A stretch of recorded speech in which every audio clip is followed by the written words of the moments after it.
तो चलिए इस वीडियो के माध्यम से जानते हैं कि बिहार बोर्ड का जो मैट्रिक एग्जाम है क्लास 10 का, उसका जो केमिस्ट्री का चैप्टर फर्स्ट में प्रीवियस ईयर क्वेश्चन जो भी पूछा गया है, रासायनिक अभिक्रिया एवं समीकरण चैप्टर से जो भी ऑब्जेक्टिव पूछा गया है, उस टोटल ऑब्जेक्टिव को इस वीडियो के माध्यम से हम देखते हैं।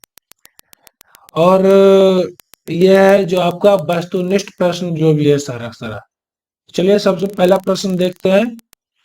नाइट्रोजन डाइऑक्साइड जो है ये आपका 2016 में प्रश्न पूछा गया है। नाइट्रोजन डाइऑक्साइड, इसका रंग इसके धुएं का रंग कैसा होता है? तो इसका जो धुआं का रंग कैसा होता है? भूरा, लाल, हरा, पीला। तो इसका आंसर जो हो जाएगा आपका पीला हो जाएगा। इसका आंसर क्या हो जाएगा? पीला।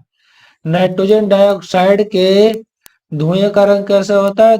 तो पीला होता है। ठीक है। और बात आप ध्यान रखोगे कि ये टोटल जो भी क्वेश्चन है आपका प्रीवियस ईयर का है, 2016 का। उसी प्रकार से अगला प्रश्न आपका है, चीनी का रासायनिक सूत्र क्या होता है? चीनी का रासायनिक सूत्र क्या होता है?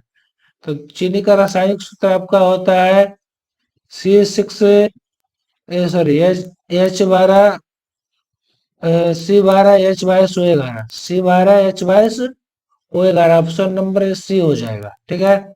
CH3COOH आपका होता है एसिटिक अम्ल, और ये ग्लूकोज का सूत्र है C6H12O6 है ना। चलिए तो आगे अगला है, सल्फ्यूरिक अम्ल का रासायनिक सूत्र क्या होता है? तो सल्फ्यूरिक अम्ल का रासायनिक सूत्र ये 2015 में पूछा गया। सल्फ्यूरिक अम्ल का रासायनिक सूत्र क्या होता है जो है ना, इसका जो आंसर हो जाएगा आपका H2SO4 हो जाएगा। इसका आंसर क्या होगा? H2SO4। सल्फ्यूरिक अम्ल का रासायनिक सूत्र होता है H2SO4 होता है। ठीक है ना। और ये सारा बाकी नहीं होगा, ये सब जो ऑप्शन नहीं होगा। चलिए आगे देखते हैं। अगला कारण निम्न में कौन ऑक्सीकरण क्रिया नहीं है? निम्न में कारण कौन है जो ऑक्सीकरण क्रिया नहीं है? यह प्रश्न जो आपका 2021 में पूछा गया है। दहन का क्रिया क्या ऑक्सीकरण है? श्वसन, भोजन का पाचन, अवक्षेपण। इसमें कौन है जो ऑक्सीकरण अभिक्रिया नहीं है? तो ये जो आपका अवक्षेपण है ना, ये ऑक्सीकरण अभिक्रिया नहीं। बाकी आग जलाने में, दहन क्रिया में ऑक्सीजन का जरूरत होता है। श्वास लेते हैं तो उसमें ऑक्सीजन का जरूरत पड़ता है। और यहाँ तक भोजन पाचन में भी आपका ऑक्सीजन का जरूरत पड़ता है। तो ये सारा सारा तीनों ऑक्सीकरण अभिक्रिया है। ठीक है। आगे देखते हैं, निम्न में कौन विस्थापन अभिक्रिया का उदाहरण है? विस्थापन अभिक्रिया का उदाहरण है, ये भी 2021 में पूछा गया है। CaCO3 को जब हम गर्म करते हैं तो गर्म करने पे हमको मिलता है CaO और CO2 मिलता है।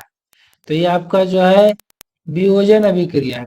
किस प्रकार का अभिक्रिया? वियोजन अभिक्रिया है, ना कि अपघटन विघटन। वियोजन या अपघटन अभिक्रिया एक ही होता है। यहाँ पे देखो आप CaO और H2O जल, कैल्शियम ऑक्साइड और जल आपस में अभिक्रिया करता है तो कैल्शियम हाइड्रोक्साइड COH का हॉल बनाता है। ये आपका एक संयोजन अभिक्रिया है। क्या है ये? संयोजन अभिक्रिया। ठीक है। इसी प्रकार से Fe जो है लोहा कॉपर सल्फेट से अभिक्रिया करेगा तो क्या करेगा? कॉपर सल्फेट को रिप्लेस करके FeSO4 और कॉपर को विक्षेपित कर देगा। यही आपका जो है विस्थापन अभिक्रिया है। कॉपर को क्या करेगा? विस्थापित करके खुद का अपना विलयन बना लेगा फेरस सल्फेट का। ठीक है। और बाकी आपका एक जो है NaOH और HCl, ये क्षार है, ये अम्ल है, आपस में अभिक्रिया करता है तो लवण का निर्माण करता है, साथ ही ये जल बनाता है। तो ये आपका उदासीनीकरण अभिक्रिया है। कौन सा अभिक्रिया? उदासीनीकरण। अगला है समीकरण H2 और O2, ये दोनों मिलकर के आपको क्या बनाता है? जल के दो अणु का निर्माण करता है। ये प्रश्न 2020 में पूछा गया है। किस प्रकार का अभिक्रिया है बताना है। संयोजन अभिक्रिया है, वियोजन है, अवक्षेपण है, उदासीनीकरण है। तो दोनों मिल गया है ना, तो मिल गया है तो क्या होगा? ये संयोजन अभिक्रिया होगा। क्या होगा? कौन सा अभिक्रिया होगा? संयोजन अभिक्रिया होगा। आगे चलिए, कह रहा है रासायनिक अभिक्रिया के दौरान किसी पदार्थ में ऑक्सीजन का योग यानी ऑक्सीजन जुटता है तो क्या कहलाएगा। यह प्रश्न 2019 में पूछा गया है। अपचयन होगा, उपचयन होगा, संक्षारण होगा, इनमें से कोई नहीं। तो आपका आंसर हो जाएगा उपचयन। ऑक्सीजन का संयोग क्या कहलाएगा, उपचयन। इसको बोलते हैं ऑक्सीकरण भी बोलते हैं। इसको क्या बोलते हैं, ऑक्सीकरण भी बोलते हैं। उपचयन को बोलते हैं ऑक्सीकरण। ठीक है। अगला प्रश्न में कर रासायनिक अभिक्रिया के दौरान किसी पदार्थ का ऑक्सीजन का ह्रास यानी कि ऑक्सीजन जिससे निकल जाए, वैसी रासायनिक अभिक्रिया जिससे ऑक्सीजन का क्या हो, ह्रास हो, वो क्या कहलाता है। तो आपका वो हो जाएगा अपचयन अभिक्रिया। क्या हो जाएगा, अपचयन। ऑक्सीजन के संयोग को उपचयन बोलते हैं, ऑक्सीजन के ह्रास को बोलते हैं अपचयन अभिक्रिया। ठीक है। चलिए अगला प्रश्न 9 नंबर कर रहा है Na2SO4, Na2SO4 और BaCl2 आपस में अभिक्रिया करता है तो आपको बनाता है BaSO4 और NaCl बनाता है। यह किस प्रकार की अभिक्रिया है। तो इस पे देखिए माइनस आयन होता है, इस पे भी माइनस आयन होता है, इसका प्लस आयन और इसका भी प्लस आयन होता है। ये क्या क्या है कि अपना जो आयन है उसको एक्सचेंज कर लिया है, BaSO4 और आपका यहाँ NaCl बना दिया। तो ये किस प्रकार का अभिक्रिया होगा, संयोजन अभिक्रिया, विस्थापन अभिक्रिया, द्विविस्थापन और वियोजन। इनमें कौन हो जाएगा, तो आपका हो जाएगा द्विविस्थापन अभिक्रिया हो जाएगा, क्योंकि दोनों एक दूसरे को विस्थापित करके अलग अलग अपने आयनों को विस्थापित करके अलग अलग यौगिक का निर्माण करता है। तो ये द्विविस्थापन अभिक्रिया हो जाएगा। अगला है Zn plus CuSO4। Zinc zinc और CuSO4 आपस में अभिक्रिया करता है। तो अभिक्रिया करने के दौरान आपका अभिक्रिया के फलस्वरूप ZnSO4 और Cu यह अवक्षेप के रूप में जमा हो जाएगा। यह रासायनिक अभिक्रिया किस प्रकार की अभिक्रिया है। तो इसका आंसर हो जाएगा आपका क्या हो जाएगा, संयोजन अभिक्रिया होगा कि वियोजन होगा कि द्विविस्थापन होगा या वियोजन होगा।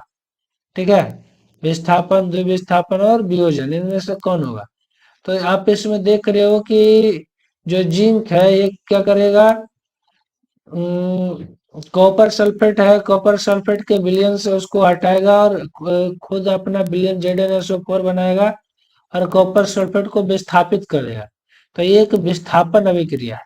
कौन सा अभिक्रिया है, विस्थापन अभिक्रिया है, जिसमें कोई एक धातु किसी दूसरे धातु क्रिया, एक क्रियाशील धातु अपने से कम क्रियाशील धातु के विलयन से उसको विक्षेपित कर दे, उस अभिक्रिया को बोलते हैं विस्थापन अभिक्रिया बोलते हैं। तो यहाँ पे आपको जो जिंक है वो क्या है, ज्यादा क्रियाशील है Cu से। इस वजह से Cu को विक्षेपित करके खुद का अपना आयन बना लेगा, अपना विलयन बना लेगा। तो चलिए आगे देखते हैं। कराए साग सब्जियों का विघटित होकर कंपोस्ट बनना किस प्रकार की अभिक्रिया है। अवक्षेपन, उष्मा शोषी, उष्मा क्षेपी, संयोजन। तो साग सब्जी जब अपघटित होता है तब घटित होने के फलस्वरूप उससे क्या उष्मा निकलता है। तो उष्मा निकलता है उसको बोलते हैं उष्मा क्षेपी अभिक्रिया। वैसी अभिक्रिया जिसमें उष्मा निकले उसको बोलते हैं उष्मा क्षेपी अभिक्रिया। और जबकि वैसी रासायनिक अभिक्रिया जिसमें उष्मा हमको देने की जरूरत पड़ जाता है उसको बोलते हैं उष्मा शोषी अभिक्रिया। तो इसका आंसर हो जाएगा आपका C नंबर, उष्मा क्षेपी अभिक्रिया। अगला है उपचयन, वह क्रिया है जिसमें क्या होता है, उपचयन वह क्रिया जिसमें क्या होता है। तो देखोगे कि यहाँ ऑप्शन दिया ऑक्सीजन का संयोग, ऑक्सीजन का त्याग करना, हाइड्रोजन का वियोजन, इसमें सभी। तो इसमें आपका जो हो जाएगा, क्या हो जाएगा इसका, ऑक्सीजन का संयोग। चयन अभिक्रिया क्या हो जाएगा, ऑक्सीजन का संयोग हो जाएगा। ठीक है, ऑक्सीजन का संयोग।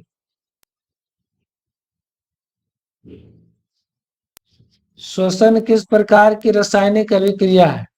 श्वसन जो है किस प्रकार की रासायनिक अभिक्रिया है? श्वसन श्वास लेते हैं जो, उपचयन है, संयोजन है, ऊष्माक्षेपी है, ऊष्माशोषी है, क्या है इसमें से? तो आपका आंसर हो जाएगा उपचयन अभिक्रिया। वैसी रासायनिक अभिक्रिया जिसमें ऑक्सीजन भाग लेता है उसको बोलते हैं उपचयन अभिक्रिया। अब इसमें बताना है कि CuO और H2O दोनों आपस में संयोग करता है तो Cu और प्लस H2O बनाता है, ठीक है ना, H2O जल बनाता है। यह किस प्रकार की रासायनिक अभिक्रिया? जब कॉपर ऑक्साइड और हाइड्रोजन आपस में अभिक्रिया करता है तो Cu और जल का निर्माण करता है। किस प्रकार की रासायनिक अभिक्रिया? उपचयन, अपचयन, उदासीनीकरण, रेडॉक्स। तो ये जो आपका है इसमें ऑक्सीकरण अवकरण अभिक्रिया दोनों साथ साथ हो रहा है। यहाँ से ऑक्सीजन का वियोजन हुआ है ना, ऑक्सीजन निकल गया है ना, और साथ ही साथ आप यहाँ पे देखोगे कि हाइड्रोजन के साथ ऑक्सीजन संयोग कर गया, तो ये आपका एक ऑक्सीकरण अभिक्रिया हो गया। जबकि यहाँ पे ऑक्सीजन का निकलना अवकरण अभिक्रिया है। तो जब ऑक्सीकरण अवकरण अभिक्रिया साथ साथ हो तो उसको बोलते हैं रेडॉक्स अभिक्रिया। क्या बोलते हैं? रेडॉक्स अभिक्रिया। तो एक रेडॉक्स अभिक्रिया का उदाहरण है। तो आगे देखो नीचे में करा है, नीचे दी गई रासायनिक अभिक्रिया में कौन सा कथन सही है? Cu और आपका हो गया ऑक्सीजन आपस में अभिक्रिया करके बनाया है कॉपर ऑक्साइड बना है, कॉपर का ऑक्साइड क्यूप्रिक ऑक्साइड बनाया है ना। इसमें क्या हुआ? कॉपर का ऑक्सीकरण, कॉपर का अवकरण, कॉपर का नाइट्रेशन, ए और बी। तो इसका आंसर क्या हो जाएगा? कॉपर का ऑक्सीकरण हुआ। क्या हुआ? कॉपर का ऑक्सीकरण हुआ, कॉपर का ऑक्सीकरण। अगला है समीकरण CaCO3 जो आपका क्या है? सॉलिड है। इससे इसको जब हम गर्म करते हैं तो गर्म करने पर आपको है जो CaO कैल्शियम ऑक्साइड और कार्बन डाइऑक्साइड CO2 मिलता है। यह किस प्रकार की रासायनिक अभिक्रिया है?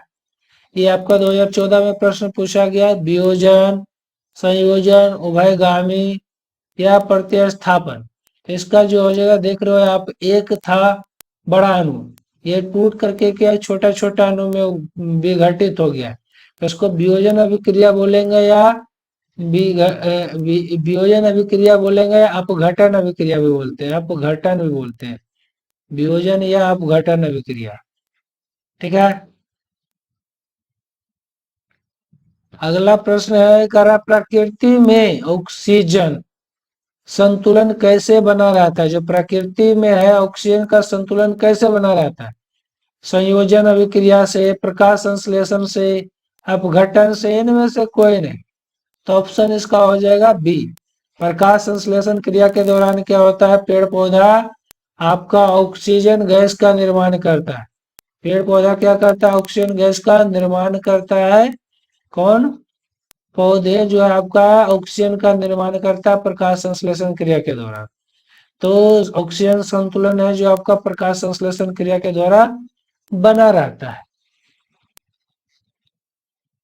अगला है अभिक्रिया CaO और H2O। CaO और H2O दोनों आपस में अभिक्रिया करता है तो आपका बनाता है क्या चीज बनाता है? CaO और H2O जब आपस में अभिक्रिया करता है तो अभिक्रिया करने के दौरान आपको बनाता है CaOH का हॉल 2। क्या बनाएगा? CaOH का हॉल 2 बनाता है। या किस प्रकार की रासायनिक अभिक्रिया? ये आपका 2022 में प्रश्न पूछा गया है। ठीक है ना। वियोजन है, संयोजन है, योगशील है या फिर प्रतिस्थापन अभिक्रिया। तो सुनिश्चित है दोनों आपस में मिल गया है। तो जब जब भी कोई दो रासायनिक अभिक्रिया आपस में मिले तो उसको बोलते हैं संयोजन अभिक्रिया। जब दो पदार्थ, रासायनिक पदार्थ आपस में संयोग करके एक पदार्थ का निर्माण करता है उसको बोलते हैं संयोजन अभिक्रिया बोलते हैं।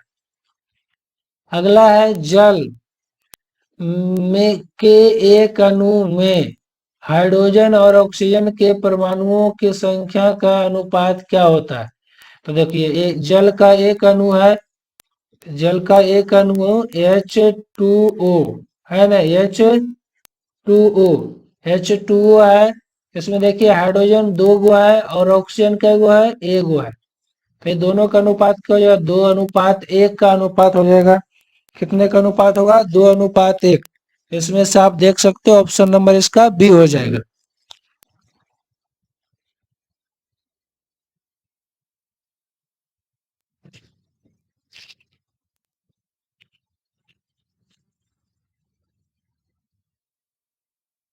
अगला प्रश्न है सिल्वर आयोडाइड, सिल्वर आयोडाइड का रंग कैसा होता है, सिल्वर आयोडाइड का रंग कैसा होता है। तो सिल्वर आयोडाइड का जो रंग होगा आपका श्वेत रंग का होता है। किस प्रकार का होता है ये, श्वेत रंग का होता है सिल्वर आयोडाइड। किस प्रकार का, श्वेत रंग का। ये भी 2022 का प्रश्न है। निम्नांकित में कौन सा युग्म एकल विस्थापन अभिक्रिया का उदाहरण है, एकल विस्थापन अभिक्रिया को प्रदर्शित करता है, कौन सा एग्जाम्पल। तो इसमें देखेंगे MgCl और Cu, ये दोनों आपस में अभिक्रिया नहीं करेगा, क्योंकि यहाँ पे Mg जो है अधिक क्रियाशील है आपका Cu से, यहाँ पे अभिक्रिया नहीं होगा। इसी प्रकार Ag और Cu, Ag और Cu है, तो इसमें आपका Ag जो है कम क्रियाशील है Cu से, तो यहाँ पे रासायनिक अभिक्रिया होगा, तो ही आपका हो जाएगा AgCO3, AgCO3, AgNO3 और Cu में रासायनिक अभिक्रिया होगा, क्योंकि ये जो आपका कॉपर है अधिक क्रियाशील है। और जिससे क्या होगा कि जब इस दोनों को जब आपस में अभिक्रिया कराएंगे AgNO3 प्लस Cu का, तो Cu अधिक क्रियाशील होने का कारण CuNO3 का निर्माण करेगा और Ag जो है आपका विस्थापित हो जाएगा। ठीक है, तो आपका ऑप्शन नंबर बी हो जाएगा। अगला है भोजन का पाचन किस प्रकार का अभिक्रिया है, भोजन जो हमारा पचता है किस प्रकार का रासायनिक अभिक्रिया है। ऑक्सीकरण, अवकरण, वियोजन, अपघटन। तो इसमें आपका आंसर हो जाएगा ऑक्सीकरण, क्योंकि जब हमारा भोजन जो होता है, भोजन ग्लूकोज ऑक्सीजन के से संयोग करता है और ऑक्सीजन से संयोग करने के बाद ही हमको ऊर्जा देता है। ठीक है, तो ऑप्शन नंबर इसका हो गया 1, ये 2015 का प्रश्न पूछा गया है। अगला प्रश्न है आपका खाद्य पदार्थों में विकृत गंध कैसे उत्पन्न होने लगता है, खाद्य पदार्थ को अधिक लंबे समय तक छोड़ देते हैं तो उसमें गंध पैदा होने लगता है, कैसे उत्पन्न होता है। ऑक्सीकरण, अवकरण, ऊष्मा शोष्य अभिक्रिया के कारण या ऊष्मा क्षेपी रासायनिक अभिक्रिया के कारण। तो इसका आंसर आपका हो जाएगा ए नंबर, सॉरी, ऑक्सीकरण अभिक्रिया हो जाएगा। क्या हो जाएगा, ऑक्सीकरण। भोजन जो भी होता है क्या होता है, ऑक्सीजन के संपर्क में आने के कारण ऑक्सीकृत हो जाता है, जिसके कारण भोजन में क्या है, गंध आने लग जाता है, बासी होने के कारण गंध आने लग जाता है। इसको अपचयन उपचयन अभिक्रिया भी बोलते हैं। अगला है जिंक, जेड जिंक और ऑक्सीजन दोनों आपस में अभिक्रिया करता है तो ZNO बनाता है। किस प्रकार की रासायनिक अभिक्रिया है, ये प्रश्न 2023 में ही पूछा गया मैट्रिक एग्जाम। अपघटन, उपचयन, अवक्षेपण या विस्थापन अभिक्रिया, किस प्रकार की अभिक्रिया है।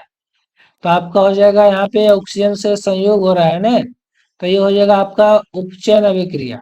ऑक्सीकरण इसको बोलते हैं, क्या बोलते हैं इसको, ऑक्सीकरण भी बोलते हैं। इस बात को ध्यान में रखोगे आप, है ना, इसको ऑक्सीकरण अभिक्रिया भी बोलते हैं। ऑक्सीजन का संयोग हो रहा है, ZNO बना रहा है, जिंक ऑक्साइड बना रहा है, तो ये आपका उपचयन अभिक्रिया है।